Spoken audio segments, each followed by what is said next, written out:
Hello, what are you reading? Hi, it's the Holy Quran. But isn't the Quran only for Muslims? Not at all. Its teachings are addressed to all humanity, from heads of state to everyday people like us. What does it teach us? It's a book of life for life. No thinking person should pass through life without it. Where can I get a copy? From the IPCI, 124 Queen Street, Durban.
I think that there must be a God, because I mean, otherwise there wouldn't be so many people believing in him. Well, I don't read my Bible because I don't think there's a lot of help in it really. And I don't go to church unless I feel sad, which place I do. God's with us everywhere.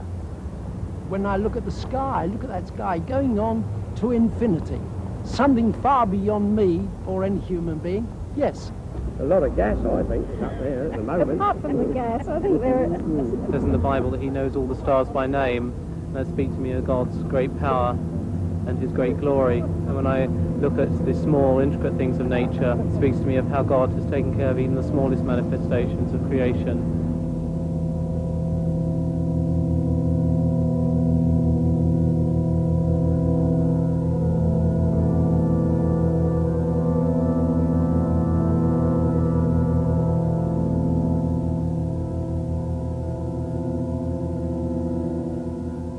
Good evening.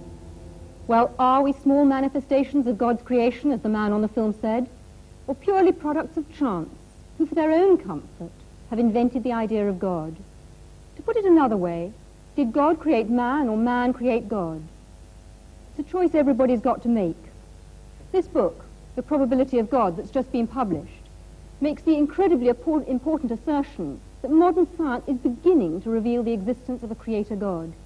Its author, Hugh Montefiore, the Bishop of Birmingham, is with us here tonight, and next to him we have Paul Davis, who's the Professor of Theoretical Physics at the University of Newcastle, and then on my left I'm joined by Professor Sir Freddie Eyre, philosopher and logician and well known to all of us, and on my far left Professor Sir Herman Bondi, Master of Churchill College, Cambridge, a renowned scientist and President of the British Humanist Association. We have with us as well a very distinguished audience. and we shall doubtless be hearing from them later on in the programme. But is a discussion on the nature and existence of God relevant today? We've already heard some of your comments, which we recorded when we took a stroll outside St. Paul's Cathedral. To our surprise, we found most people rather interested in the idea of God. What's your God like? Someone I can talk to when I'm feeling on my own, I suppose. The way he's normally portrayed is as an individual, something in man's own image, and I don't believe that at all. I think he's got a lot of value for a lot of people, especially for lonely people and old people, probably. And for you too? He's my sort of reserve when I'm on my own. He's big, he's got a beard and long hair. Black long hair, yeah, black beard. I don't think he is like a person, but he's just a voice. I think he's great, and he just helps you. And then in the night, sometimes in the dark, you feel so scared. But then when you think of God, you don't feel scared anymore. He's tall with a beard, and he's just a great man. So he looks a bit like you in some ways. I do believe there is something that well, not exactly makes decisions for us, but knows more than we do. Do you believe in a God? No, only actually from the point of view that I do believe that there is a point beyond which people are unable to comprehend, and when that point is arrived at, then they encapsulate the whole thing in the concept of a God. When I look around at the suffering in this world, then I don't believe there's a God. If there was a God, it wouldn't cause the suffering that there is in this world. Then again, I think of Ethiopia with the Live Aid concert, and maybe there is. To get all people together, to get money together for children, I think, yeah, there is. Got to be. Well, was our universe created by a God or not? Hugh Montefiore's book says yes, and takes a fresh look at natural theology, which, as far as I understand it, is the argument that says that you can perceive the existence of God directly from the evidence of nature, and that, of course, includes scientific evidence. Hugh Montefiore, couldn't it be argued that you are, in fact, trespassing on other people's patch? Well, yes, you could argue anything, but I don't really see why we shouldn't reflect on what the scientists have said. I think people mix up science with the philosophy of science, that is, its meaning and interpretation. I really think anyone can have a go at that. I certainly have, and will continue to do so. I don't want to prove from the natural sciences that God exists. That I don't think can be done. But I do think we can now see that there's a high probability that this world is not a random occurrence. And that seems to me to say a very great deal. Right. Herman Bondi, what do you actually feel about that? Because do you feel in any sense it's a misuse of science? No, I wouldn't call it a misuse. And I was very much impressed by the book for its erudition and for its honesty. But I do think that the argument of this very good book leaves me stone cold. Not because I'm short of awe, not because I'm short of wonder. I feel our universe is wonderful and something to be awestruck by. What worries me is that this book will be taken by many people to prove Christianity, or at least to make it probable, or to prove or to make probable some other religion in which there is a revelation which makes people say, I know God's will.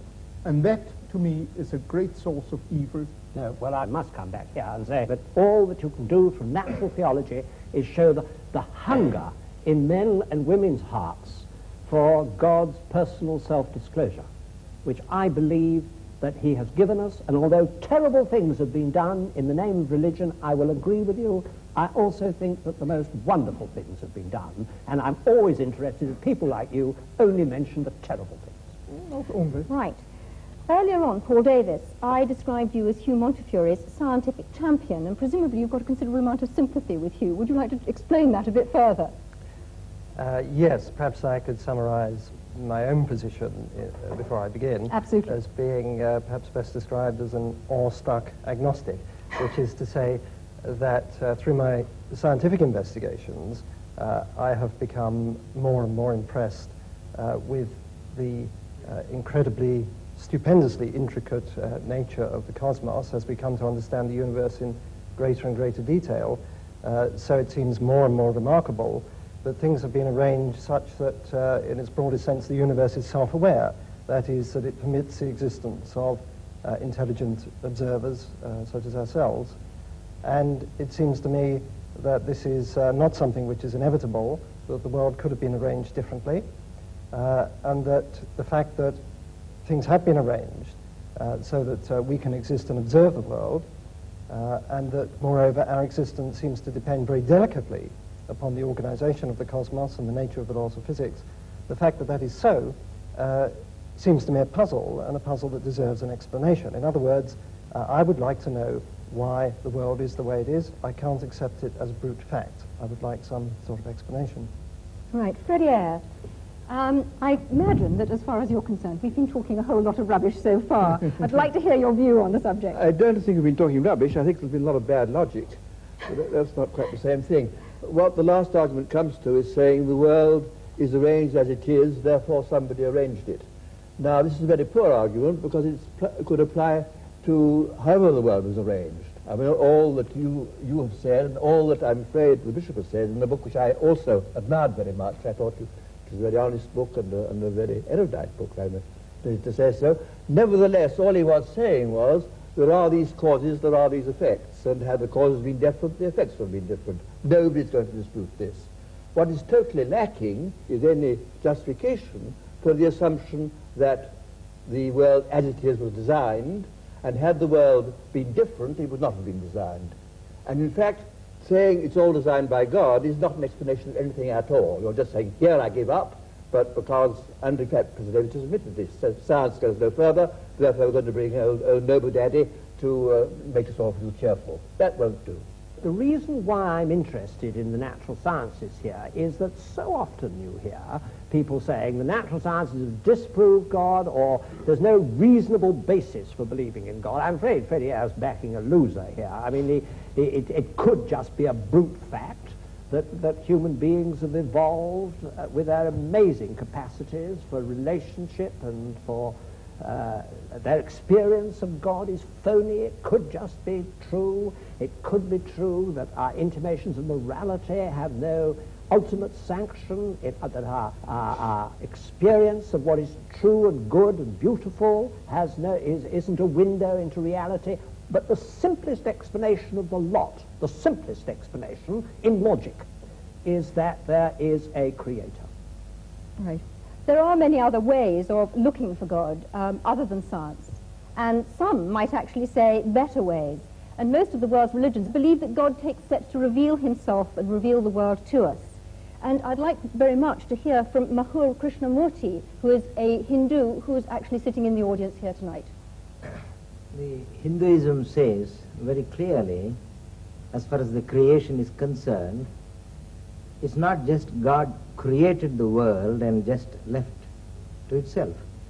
God himself became the beings, and the Hinduism strongly believes in God who creates, protects, and ultimately he dissolves. This is the belief of God, and the Hindus worship him with form and without form. The nature is the other face of God, and the Hindu strongly tries to describe the indescribable by worshipping him by various images. Can I go to Ahmed Deedat to talk about the role of revelation? You see, the Muslim believes that God Almighty, he reveals his messages in word form. And in that word form, this book, the Holy Quran, was revealed through the Holy Prophet Muhammad during the 23 years of his prophetic life. And it deals with these problems more directly, instead of guessing. And God Almighty, he reasons with his creation by asking him questions. He said, now, how can you not believe in God? How can you not believe in him, seeing that you were non-existent and he brought you into being? And he will cause you to die, and he will bring you back to life again, and to him will be your return. So how can you not? In other words, the way you have been computerized, the way the Creator made you, you would naturally deflect towards God as the magnetic needle does towards north. Can I just ask you whether your God is the same God as Hugh Montefiore is the bishop's? It is the same God, except that in our concepts we differ. You see, the Archbishop, ultimately he will come to making Jesus Christ as God, a God incarnate. Now, the Muslim says, no, God is God and man is man. Right, can I move on now? Philip Eden, as a Buddhist, what in fact do you feel about this? Because your concept of God is quite different. Yes, well, as far as Buddhism is concerned, there is rather a different approach. We feel that there is a fundamental reality or truth or ground of being, which of course is in everything and behind everything. I think that many of the followers of theistic religions tend to believe that God is out there somewhere in the cosmos, and that it's necessary for human beings to try and somehow establish a relationship with him.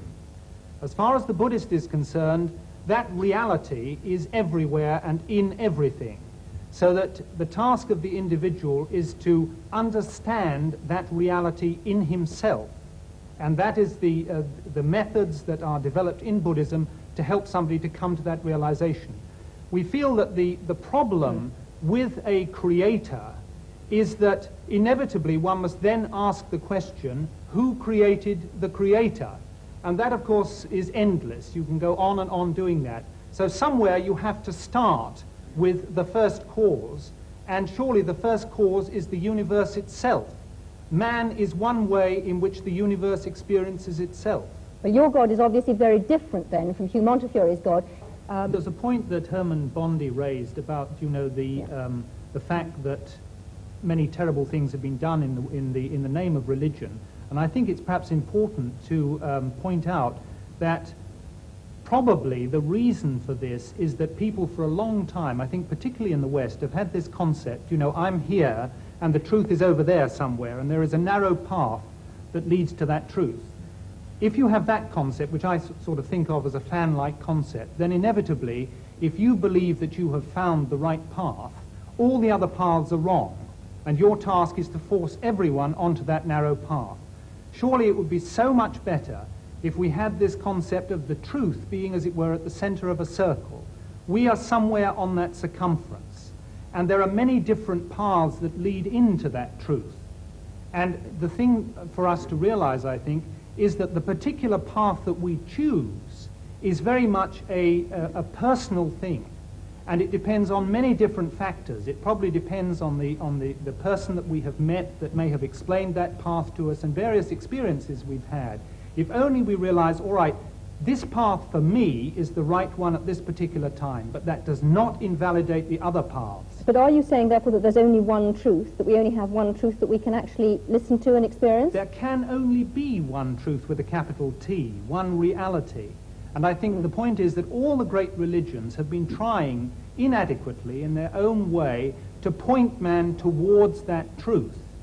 But for heaven's sake, don't let's have this idea that there is only this one wretched narrow path and that all the others are wrong. All right, can I move the discussion on and say that we've dealt to some extent with revelation, but other people who are believers, and Hugh Montefiore has, if you like, supporters who don't only argue from design, would say that it's much more about experience and not about either design or revelation at all. I hope he wouldn't. And the experience, not Hugh Montefiore, other people would. And the experience is God showing himself to us or us feeling him.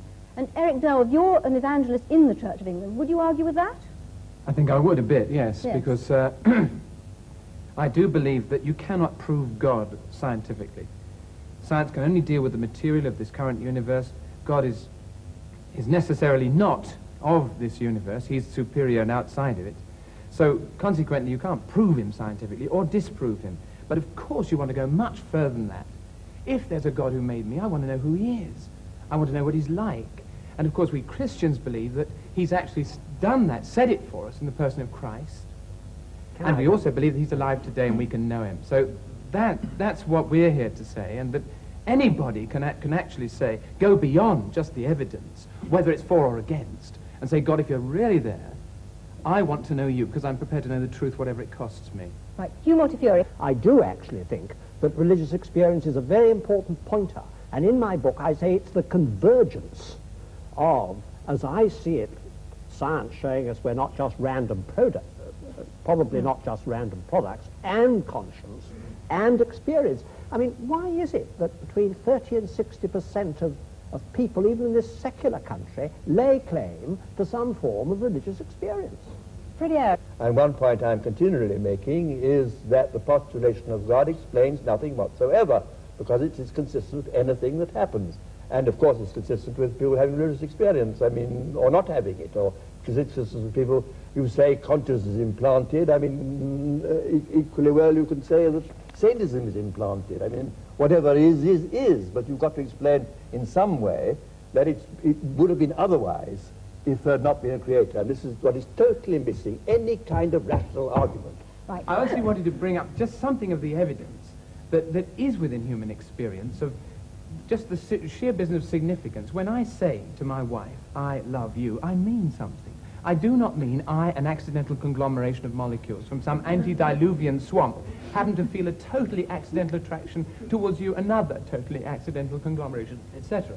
I mean I love you. And if you say to me, but you're just an accident happening to another accident, something inside me says, that's not right. Now, that's not good scientific evidence, but it's human evidence. And I don't honestly think you can ignore it. It's part of humanity. And in the end, what it means is, I mean something because there is a meaning, and there's a meaner. I must protest against the previous speaker's grotesque misuse of the word accident. I have a wife too, and I love her very much. When I say that I love her, I don't accident. I don't believe that she came into the world uncaused any more than that I did, or my love doesn't have a cause, psychological cause. This levity in using these words shocks me.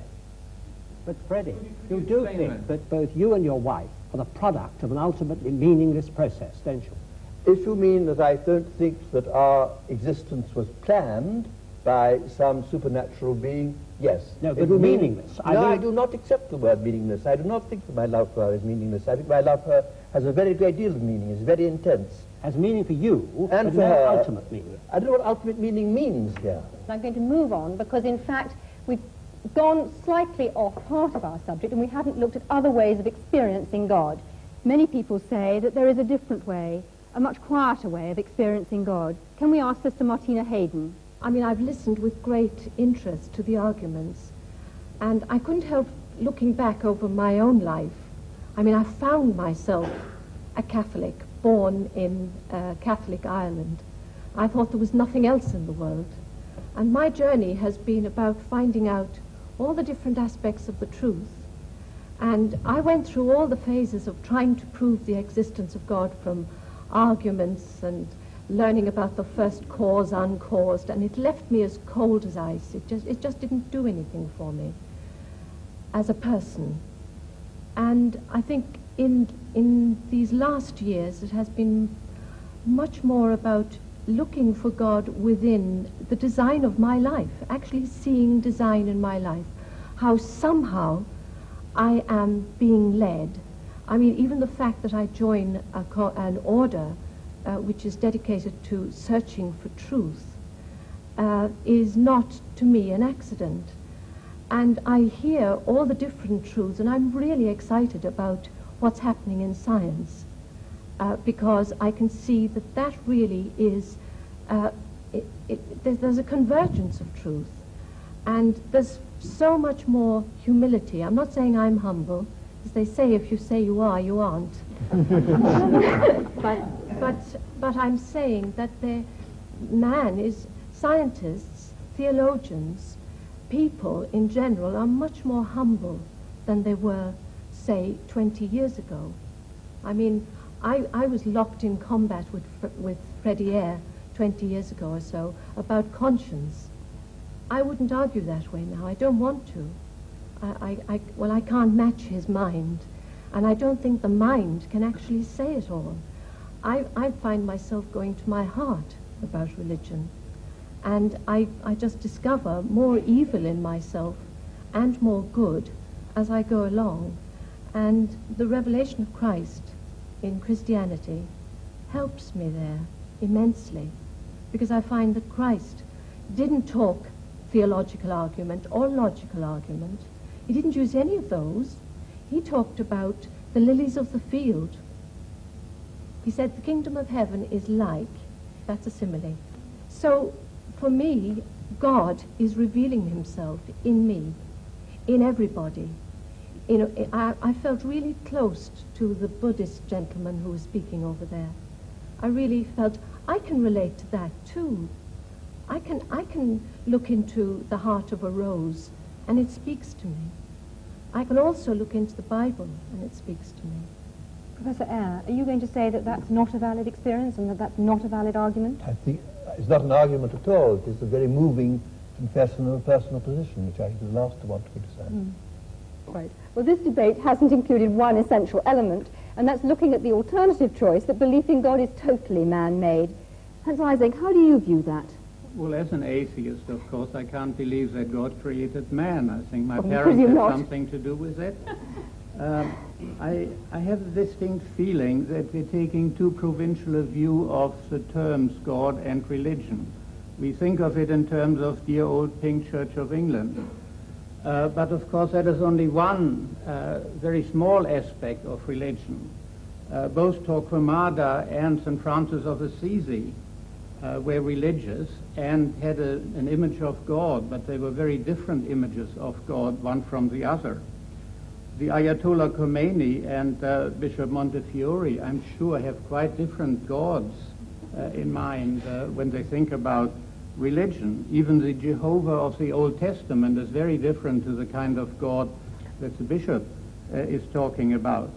So I think it's very important to realize that if man creates God in his image, as I'm sure he does, he has many different needs and consequently creates many different types of God. Can you define that a bit more closely? What are you actually saying? I mean, I can see Hugh Montefiore blenching, but can you actually simplify that a little for our audience?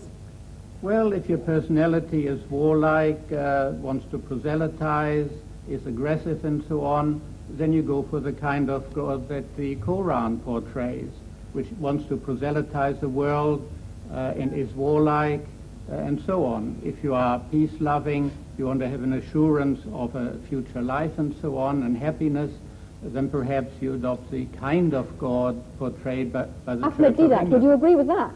I don't, ma'am. You see, I don't think that our brother has read the Quran the way it seems. You see, there are 99 attributes of God, and out of that, this one that you are talking about is non-existent in this book. Can I ask you a question? Are you saying then that the Muslim God is actually a peace-loving God who wants peace in the world? Yes, yes.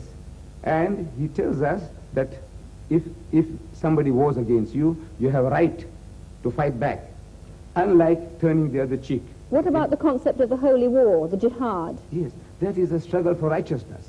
For example, Britain, when she was under attack by Hitler, what you did was jihad. And we take our hat to you, to Winston Churchill, for, putting the spirit into your people. Now that is what is a defensive war. And you had to retaliate. Because if you didn't, if you just sat back, keeping Hitler at bay, it wouldn't have served the purpose. You have to attack. And in the state of nature, everyone has a right to do that. So Islam allows us to defend ourselves and to extend our hostilities to a reasonable amount of satisfaction and retaliation. All right, can I come back to Hans Eysenck, and perhaps you'd like to develop it a little further, because we've actually heard an exchange between the two of you, but would you like to come out on a little bit further about perhaps other religions and not only about Islam? Well, it's not so much a particular religion, because within each religion you have all sorts of different gods. As I was trying to say, that of Torquemada and that of Francis of Assisi are all Christian gods. They're entirely different. So man creates God in his own image, even within a given religion, and certainly between different religions. The God he needs will be a different God according to his own personal requirements and to the kind of society in which he lives. Our society is different to that of the time of the Crusades, and consequently we need a different kind of God. Can I ask you then about the role of conscience, and where does conscience come from? Well, psychological experiments on conscience have shown pretty conclusively that you can manipulate it and create it through a process of social learning, Pavlovian conditioning, and so on. It is something that is acquired through social influences, although there is also a strong genetic factor in it. In other words, altruism, the tendency to do good to others. is certainly, to some extent at least, genetically controlled, in the sense that if you look at identical and fraternal twins, there's a much higher correlation within the identical than within the fraternal groups. And the same is true of religion. I think that's a very important point, Professor that religious beliefs are in fact genetically controlled. Professor Eyre, where do you think conscience comes from? I entirely agree with the last speaker. I have no quarrel with that at all. Anybody in the general audience? Yes, in the front row. I'd like to throw out a definition that might be helpful to some people of the difference between religion and Christianity, because there's a distinct difference. Religion is largely man, by his own efforts, some of which have been demonstrated tonight, in terms of mental gymnastics, trying to get to God and looking at the most powerful thing, like the sun, and bowing to that. Christianity is God coming for man. And I was interested in Herman Bondi's remark that he's an anti-revelationist. If there's a God at all, there's no way we can know anything about him by guesswork, only that he should reveal himself to us, which he did in the person of Jesus Christ and became human but where evidence. does conscience come from? Conscience is given to us by God, and we are in the process of numbing it and pushing it down to suit our own purposes and interests, which is called selfishness. Other people in the audience, where does where does the conscience, where's the idea of conscience come from? Yes. I would say the conscience comes from the human soul. It's the human soul speaking out and crying out for release. Okay, it's not just fear. Do you not think that it's an animal fear, a fear of being found out? Yes, Daniel Rubinstein. I think it's a sort of fear of alienation, really, being cut off from the rest of the community. And I think perhaps that, for instance, that Live Aid event demonstrated a huge sense of community. Everybody wanting to join yes, in. Herman Bondi, would you share that? Well, I certainly feel that we are basically herd animals, and that all herd animals must have feelings like conscience. Hugh Montfort, what do you feel? Well, I don't think conscience is to be equated with either wish fulfillment or going with the herd, because my conscience often forces me to stand out from the herd. I think it is the God-given means by which I have to act responsibly. And I think that is how it's evolved is something for the I don't understand it in animals. I look to the scientist, I look to the psychiatrist to see how it functions with the ego, the superego. I'm not talking about that. I'm talking about what it actually is. I think it's the God-given faculty by which we can behave responsibly, and it's not to be equated with things like utility or welfare or wish fulfillment or anything like that. I must protest against this assumption certain faculties are God-given as opposed to others. I disagreed, for example, with the physician when he talked about love. Indeed, I mean, love is a human emotion, but there's no particular reason to single that out as trying to the existence of a supernatural being any more than the other human emotion. I mean, all human emotions are to be accounted for in the same sort of terms, in the kind of terms Professor Ising or one of his colleagues would account for them. And just to single out love is quite arbitrary. I mean, the assumption is that we are naturally egotistic, predatory, and so on, and that only because of some supernatural agency do we behave decently to one another. This is absolutely contrary to the facts. We have, in fact, as even David Hume pointed out, a principle of sympathy, innate principle of sympathy, as well as an innate principle of egoism. And one no more needs a divine explanation than another. William Houghton. Look, let's get this straight. There is no reason on earth why we shouldn't go around acting like perfect pigs to all and sundry. There is no big Monty Python foot poised to come and squash us if we act badly.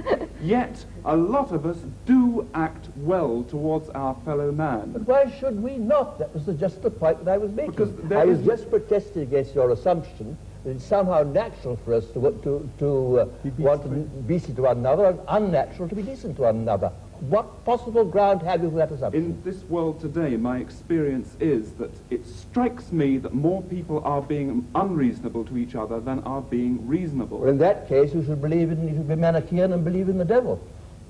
But, if you're taking your deity as accounting for human attitudes, that's the way you should go. Well, totally illogical. Professor Eyre, all other species are selfish, basically, aren't they? No.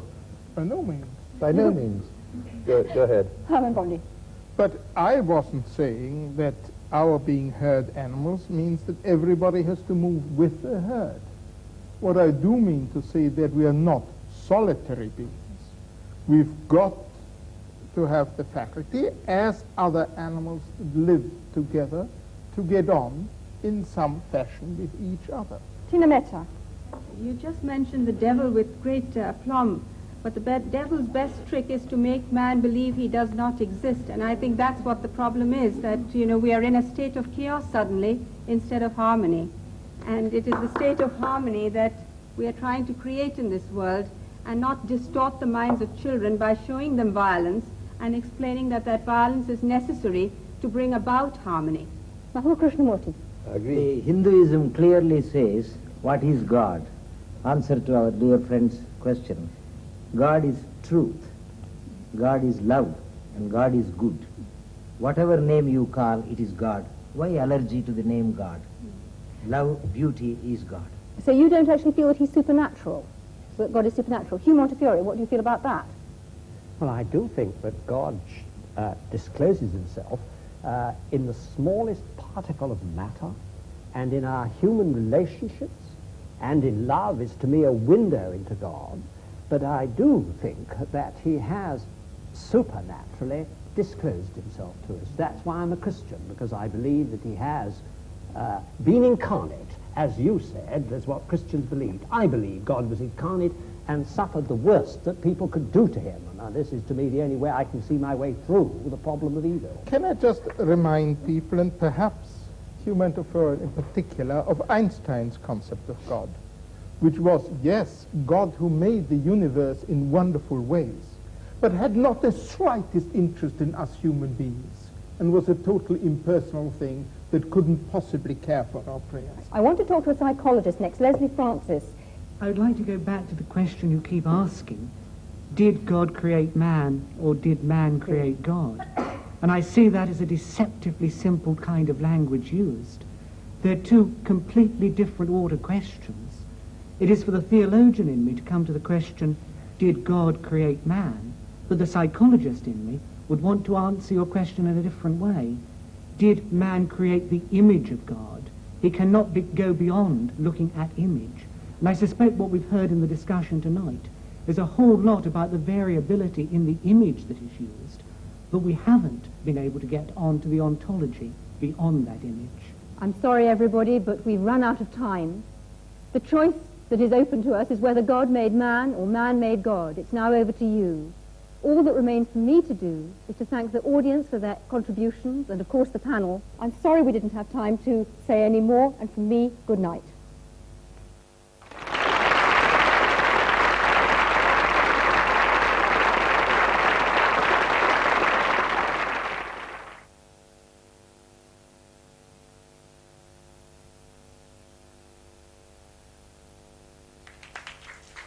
Mr. Chairman, if you would allow me, I would like my brothers and sisters to loosen their limbs if they stand up and take a deep breath before sitting down again. All of you, please. Please. Take a deep breath or two and loosen your limbs and you can relax.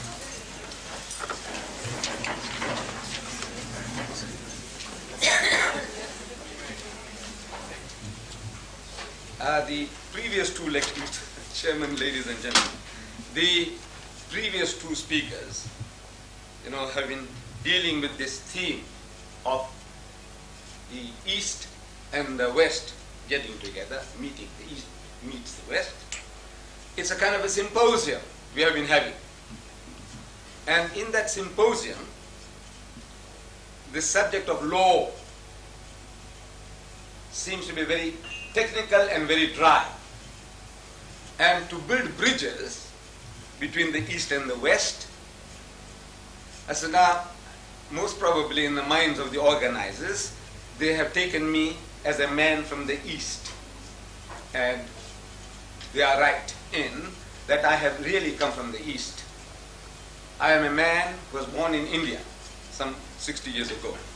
So I am really a man of the East. But since the theme that has been selected for me is religious, about Islam, now I take exception to Islam being described as a religion of the East. If we take Islam to be an Eastern religion, then Judaism and Christianity are equally Eastern. because Islam, Judaism and Christianity, all these three originate in the same geographical area in the Middle East. Though I personally come from India, and my forefathers were Muslims, born Muslims, originally in the very dim past Hindus. But now to share this East and West, for the moment if I agree that Islam is from the East and the Western religions would be then Judaism and Christianity, for the purpose of this discussion this evening, I will accept that. So what is the relationship between these three? Judaism, Christianity and Islam. In reality, from the Muslim point of view, these three are not three religions. From the Muslim point of view, it's the one and the same religion on different levels. And in the fundamentals of the teachings of Moses, Jesus and Muhammad, there is not an iota of difference. Sounds surprising, doesn't it? In the fundamentals of the teachings of Moses, Jesus and Muhammad, there is not an iota of difference between these three. And I prove it to you. I said, you see, the very first commandment, as it was given by God Almighty to the Holy Prophet Moses, in Hebrew, this is what it sounds like.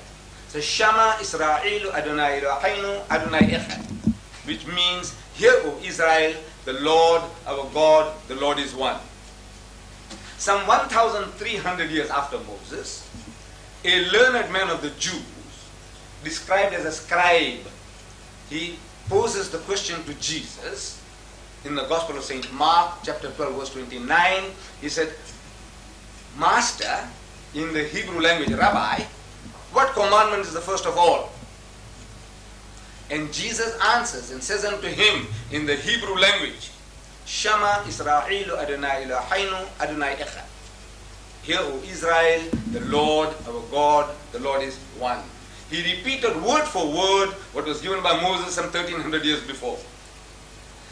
Not an iota of difference in the fundamental as given by Moses and Jesus. Coming to Muhammad, some 600 years later, after Jesus Christ, a Christian deputation approaches Muhammad in Medina, and they have a discussion, a dialogue for 3 days and 3 nights. During the course of this dialogue, the spokesman for the Christian poses the question. He said, "Oh Muhammad, all right, tell us now, what is your concept of God?" And Muhammad, as the Muslims believe, was made to say, on the authority of God, in the Arabic language, he said, "Qul huwallahu ahad." Say, He is God, the one and only. Muhammad said, Ahad.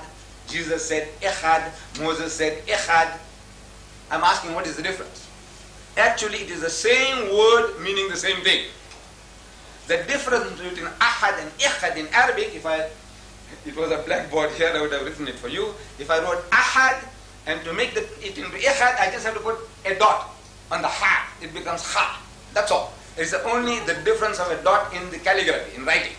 But in the meaning, the sense, 100% the same. So we Muslims, we say that in the fundamentals of the teachings of the prophets, no difference. Then these differences that are there, we say these were out of necessity. See, Islam, we say, is the culmination of the teachings of Moses and Jesus, brought to perfection. The Holy Prophet Moses, we Muslims will accept him as our own prophet, as we accept all the Jewish prophets as our prophets. That Moses was catering for the needs of his people. They had just been rescued from the Egyptian bondage.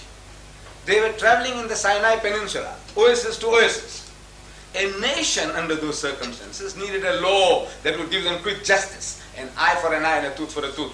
There was no time for lengthy litigations. There was no time for putting a man in prison.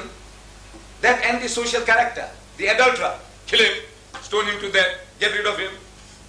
It was more merciful to kill him, stone him, than to leave him in the desert to die of hunger and thirst. And he becomes an object lesson for others. He said, you see, this guy here, according to our system, he could have had 100 wives. Because there was no law. There was no law among the Jews as to the limit of the wives. Solomon, if you read the Holy Bible, we are told, had 1,000 wives and concubines. 700 wives and 300 concubines, altogether 1,000. There was no law against the number of wives that one could have. So, under those circumstances, if one was not enough, you could have taken another. If two were not enough, you could have taken four. Why did you go and interfere with somebody else's property? Despoiling somebody else's rights? This guy, he deserves death, stoning to death.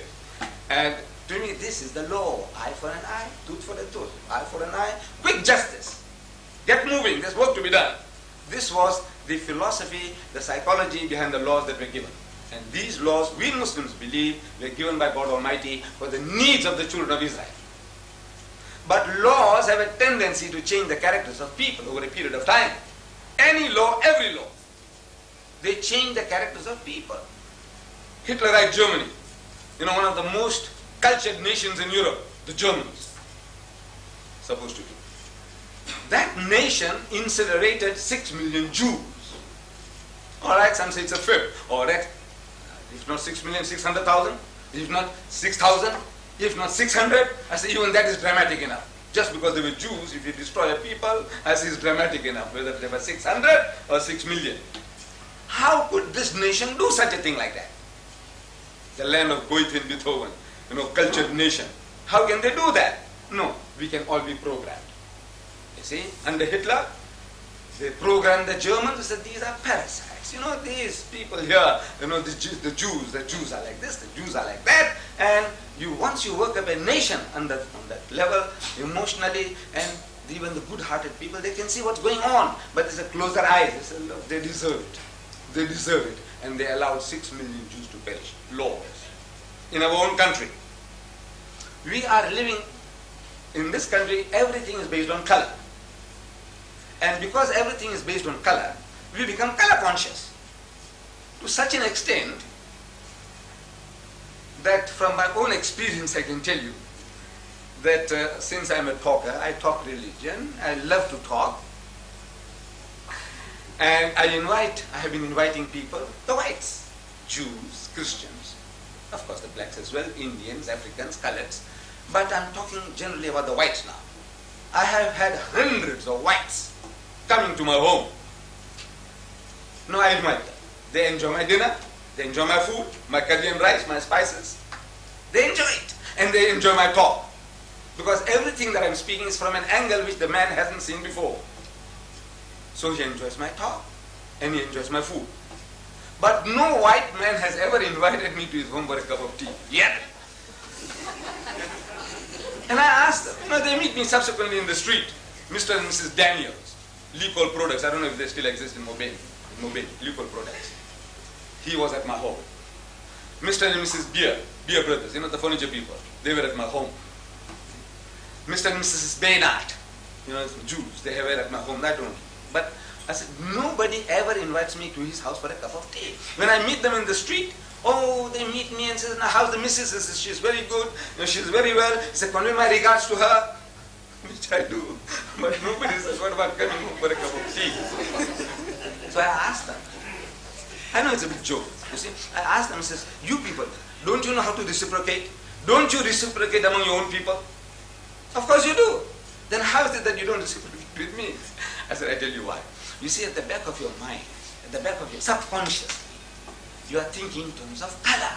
That if this guy comes along to my elite home in Durban North, or somewhere in Westville, with this funny headgear and this beard, looking for number 10 Downing Street of yours, and I see people are watering the garden and somebody is doing something else, and I come along and see the number, I come and knock at the door, and Mrs. Smith, she opens the door, smiling face, oh, Mr. Deedat, come in.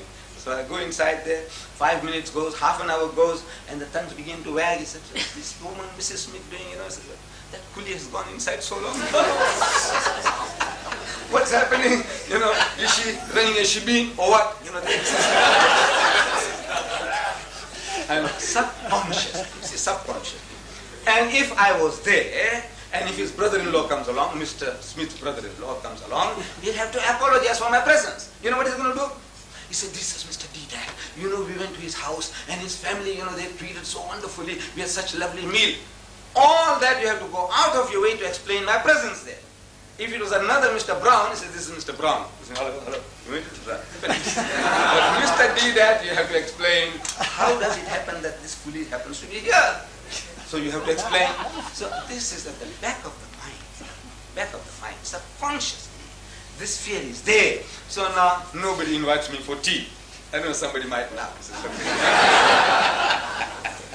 I hope you don't, because I want to still keep on saying nobody has. So we say now that is laws. Laws change the characters of people. So by the time Jesus comes on the scene, the Jews had a law, eye for an eye, tooth for a tooth. So the Jews forgot forgiveness. See, I was trying to chase the birds. Suppose I was there then, in the time of Jesus. I was trying to chase the birds with the old-fashioned sling, the one that David used, you know, with a stone. And that stone damaged your eye. So you go to the judge, you say, look, this guy here damaged my eye, damaged his. I said, look, it was an accident. My brother, I didn't mean it. I was trying to chase the birds from the field. I said, look, forgive me. He said, no, the law says an eye for an eye and a tooth for a tooth. I said, look, I'll compensate you. I'll give you a heifer. I'll give you a goat. Forgive me. He says, no, the law says an eye for an eye and a tooth for a tooth. See, he's going for the letter of the law, he's forgotten the spirit. So Jesus Christ, another spiritual physician among the Jews, he caters for their needs, for the sickness. The man has forgot forgiveness. So now he says, you must forgive and forgive. How many times, Lord? He says 70 times 7. That's in the Bible, in the New Testament. 70 times 7. Calculate 490. 490. Are you going to take them literally? You're going to start counting? You say, look, this is 10 times now. Now you have done 99 times now. And now you have done 200 times. What it means is indefinite. See, turn the other cheek. He said, if somebody says, it has been said that for all time, an eye for an eye and a tooth for a tooth. But I say unto you, resist not evil. He who strikes you in the right cheek, give him the other. If a man takes away your coat, give him your cloak also. If a fellow makes you to walk 1 mile, walk with him 2. He said, agree with thine adversary quickly while thou art with him on the way, before he takes you before the magistrate and makes you to part with your last farthing. Beautiful remedy for a sickness. But I said, you haven't got that sickness. I was telling the British, I was there in London in July, and I was on BBC. Somebody started, throwing stones at the Muslims. Jihad, jihad war, holy war. So I was telling them on BBC One, I said, you see, this holy war that we are talking about is a war of defense. You've got to defend yourself, your person, your possession, your faith, everything that is valuable, you have to defend it with your life. And I said, you British, you did it. You did the very same thing when Hitler wanted to invade Britain. I heard Churchill, I was young then, but I was hearing Churchill on the radio. He said, we'll fight them on the beaches, we'll fight them in the air, and we'll fight them in the sea, even with broomsticks. He said that, with broomsticks, you're prepared to fight. And you fought, you defended yourself. And then when the time came, you extended your hostilities. You started bombing Berlin and München and whatnot. You did everything you did. I said, you were entitled to do. As Gibbon, the master historian, he says that in the state of nature, every person has a right to defend his person and his possession and to extend his hostilities to a reasonable amount of satisfaction and retaliation. In the state of nature, everyone has the right to do that. If you had the right to do that, we also have the right to do that. But now, I said, you people are good Christians.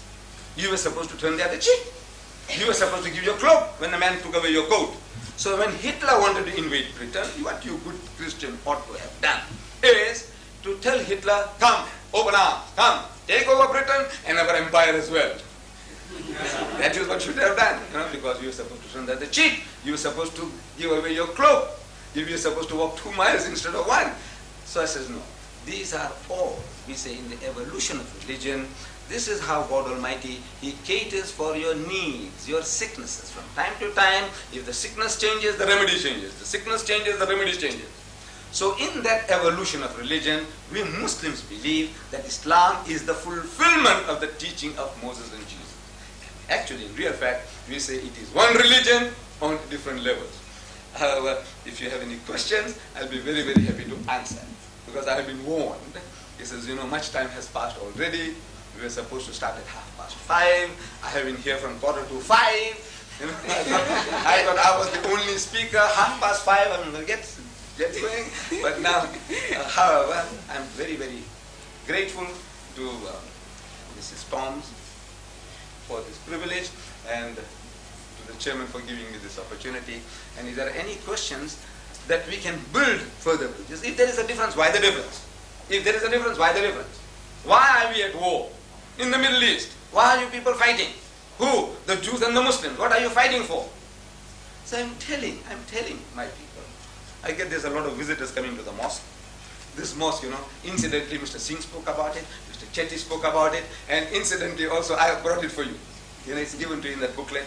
This mosque, the largest mosque south of the equator, this one here. On Fridays we get 4,000, a congregation of 4,000. The Durban Corporation alone brings 3 busloads a week through this mosque. And among the people that visit us, there's an invariably people asking the question. He says, now look, what is the difference between your religion and the other religions? So I said, look, most especially with regards to Judaism and Christianity, the Jews and the Christians, we are the closest to the Jew. In our concept of the divinity, we are 100% with the Jew. The Jew says that God Almighty is absolutely unique. He has no partners, he has no sons. God is not seen at any time. No man can see God and live. And we give our hand of acceptance to the Jew that we believe as you believe. The Jew says no eating of the flesh of swine. We say we won't eat it. He says no eating of blood. We say we won't touch it. He says circumcision. We say we all circumcised. What more do you want? we believe in all the Jewish prophets as our prophets and all the heroes as our heroes. I'm not talking about the modern ones. With them we are at war. I'm talking about the prophets and heroes in the Bible. We accept them all. So we are at war. What are we fighting about? I said we are both fighting for a piece of land. My brothers, the Arabs, they say Palestine belongs to them, and my cousin, the Jews, they say Palestine belongs to them. They are both fighting for a piece of land. It is not a racial war, it is not a religious war. The Arab doesn't say kill the Jew because he's a Jew. Jew doesn't say kill the Arab because he's a Muslim. No, no. He says, now this is my land, says the Arab, you stole it, I want it back. The Jew says, no, I inherited it 4,000 years ago, and that's a battle. It's a political battle. There's nothing to do with religion. With the Christian, we also claim a unique relationship. Islam is the only non-Christian faith which makes it an article of faith for its followers to believe in Jesus. No Muslim is a Muslim if he does not believe in Jesus. We believe that Jesus was one of the mightiest messengers of God. We believe that he was the Messiah. We believe that he was born miraculously without any male intervention. We believe that he gave life to the dead by God's permission, and he healed those born blind and the lepers by God's permission. We are going together. The only parting of the way is we say he's not God Almighty in human form, he's not God incarnate, and he's not the begotten Son of God. Metaphorically, we are all the children of God, and he would be nearer to being the Son of God than any one of us, because he'll be more faithful to God than any of us can ever be. From that point of view, Jesus Christ is preeminently the Son of God. But our difference is when you say that he is the begotten Son, begotten, not made, so we take exception to that. That is all. So if there are any questions at any time now or in the future, if you like to visit the mosque, I think the telephone number is there. You can make an appointment and come, and it'll also be my privilege if you come with your wife, I says take you to the mosque, show you what goes on, and take you all for lunch as well. That's on the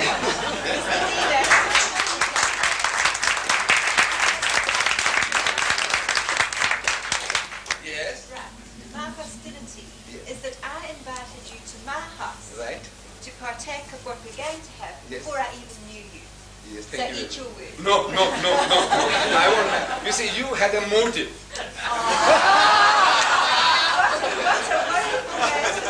What a wonderful word. I give it. Thank you. Mr. Deedat, thank you for a most enchanting talk on not only on the religion of Islam, but on humanity, mankind, and it was most interesting, and I'm sure every one of us had loved it.